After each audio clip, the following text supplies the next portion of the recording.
Namaskar, this is Taruja Singh and I welcome you all in Rebel News India. After 34 long years of wait, India finally has an education system fit for the 21st century. Now, the children of India will never have to be worried about the language because language will never become a barrier in learning for the children of our country. Now, the student of our country will have a choice to opt the subjects in which they are interested, whether it is commerce, arts or science. Today I have come up with a special report on New Education Policy 2020. Let's move towards the report. India's education system gets an overhaul after 34 years. The Union Cabinet on Wednesday approved the new National Education Policy. The Ministry of Human Resource Development has been renamed the Ministry of Education. This is the third National Education Policy after policies that came in 1968 and in 1986. Union Minister Prakash Javadekar and Ramesh Pokhriyal held a press conference detailing the new education policy, which includes a single common entrance exam for all colleges and the discontinuation of MPhils. Public investment education will be raised from 4.43% of GDP to 6%. The government is aiming at a 50% gross enrollment ratio by 2035. Here are the key features of the National Education Policy 2020. The mother tongue or local or regional language is to be the medium of instruction in all schools up to class 5 according to the policy. Under the National Education Policy 2020, Sanskrit will be offered at all levels and foreign languages from secondary school level. However, the policy also says no language will be imposed on any student. The 10+2 structure has been replaced with 5+3+3+4, consisting of 12 years of school and 3 of Anganwadi or preschool. Children aged between 3 to 8 years will now have a foundational stage of 5 years, which includes play school, Anganwadi and kindergarten, as well as class 1 and 2 of primary education. Students aged from 8 to 11 years have been classified under the preparatory stage. This includes class 3 to 5 and will be activity-based interactive learning for cognitive development of the child. Students aged from 11 to 14 years have been classified under the middle stage. This includes class 6 to 8. Students aged from 14 to 18 years have been classified under the secondary stage. This includes class 9 to 12, where they will be introduced to multidisciplinary study, critical thinking, flexibility, and choice of subjects. Board exams will continue to be held for classes 10 and 12, but even these will be redesigned with holistic development as the aim. The standards for this will be PARAG, that is Performance Assessment, Review and Analysis of Knowledge for Holistic Development. The policy the government has set aims at reducing curriculum load of students and allowing them to become more multidisciplinary and multilingual.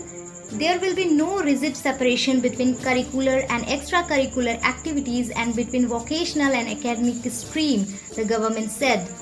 As per this policy, a student will be allowed to take up coding from class 6.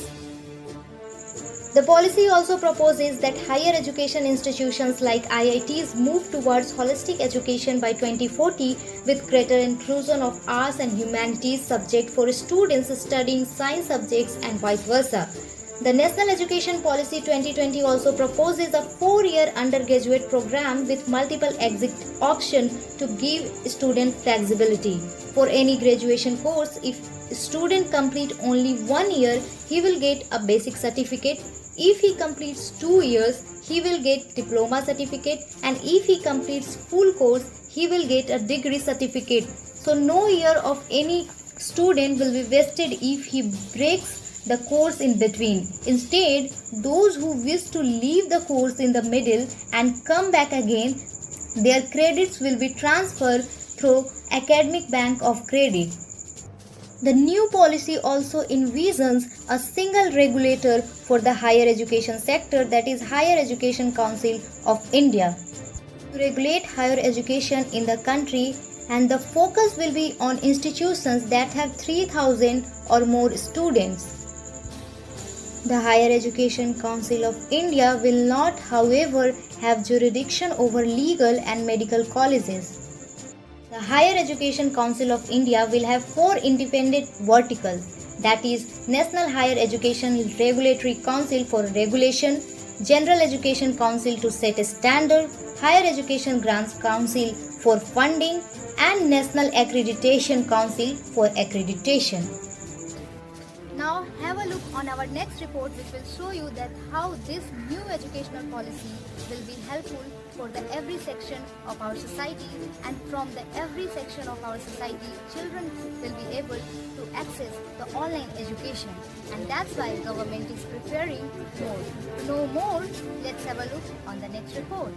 The closure of schools and universities over the last 4 months has highlighted the inequalities in the Indian education system, with some students able to continue the learning process via online tools while others being left out. The National Education Policy approved by Cabinet on Wednesday has a new section on digital education to ensure equitable use of technology.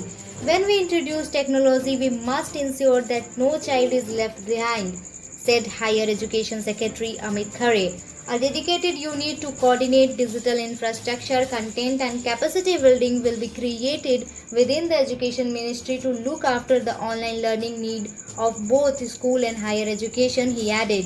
Teachers will also be given training in online educational methods relevant to the India situation in order to help bridge the digital divide. As per this policy, the National Scholarship Portal will be expanded to support, foster and track the progress of students receiving a scholarship.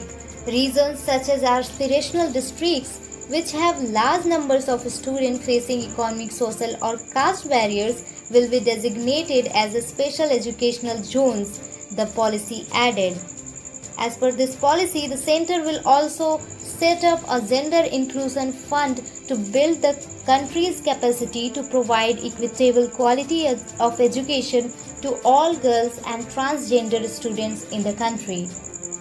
But there are some people who are not happy with this new education policy of 2020, and they are criticizing for it. To know more, have a look on our next report. Although Congress leader and former HRD Minister Shashi Tharoor has welcomed the National Education Policy 2020, but questioned the government for not introducing it in Parliament first. In a series of tweets, he also said that BJP-led government has chosen unrealistic targets in the education sector through the National Education Policy. On the other hand, in response, the National Education Policy 2020 that received the Union Cabinet nod on Wednesday, the student and teachers' bodies have released a statement terming the new education policy as anti-democratic. The Delhi University Teachers Association has said the new education policy will dismember universities by transferring the power over to Board of Governors. Student bodies such as the Student Federation of India said that policy has a centralized nature and encouraged radical privatization, while the Krantikari Yuva Sangathan has said that the policy advocates informalization of education. The Student Islamic Organization has called the policy anti-federal and anti-constitutional and a license to commercialize education in India. Thanks for watching Rebel News India. Stay tuned for more updates. Don't forget to like, share and subscribe.